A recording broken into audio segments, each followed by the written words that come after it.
Почитувани, Драги Рашковски призна одговорност и поради тоа веднаш треба да си поднесе оставка и да се вратат парите земени од джебот на граѓаните, односно од државниот буџет. Буџетот е оштетен, а тој и понатаму го крши законот за заштита на судирни интереси, членувајќи во собранието на акционери на Телеком, истовремено вршејќи ја должноста генерален секретар на владата на Република Македонија. Законот е јасен.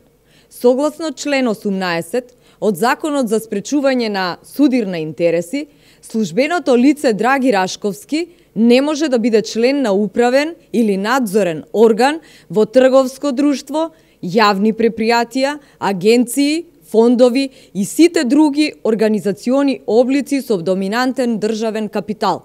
што значи дека Законот за спречување на судирни интереси не дозволува Драги Рашковски како генерален секретар на владата да биде назначен за владин представник во собранието на акционери на Телеком. Исто така неговата баба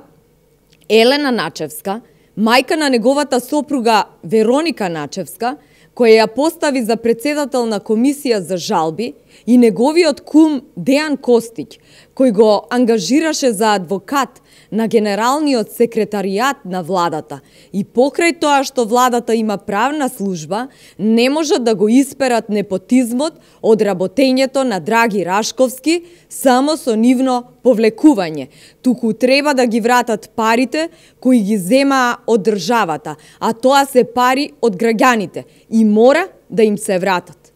Драги Рашковски треба да покаже доблест и морал и веднаш да си поднесе оставка од функцијата владин представник во македонскиот Телеком, кој сам незаконски се само назначи на оваа функција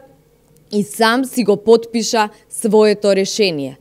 Криминалното и расипничко управување на Зоран Заев и Драги Рашковски е главна одлика на владата на Социјалдемократскиот сојуз. Драги Рашковски подитно да си поднесе неотповиклива оставка од позицијата генерален секретар на владата на Република Македонија.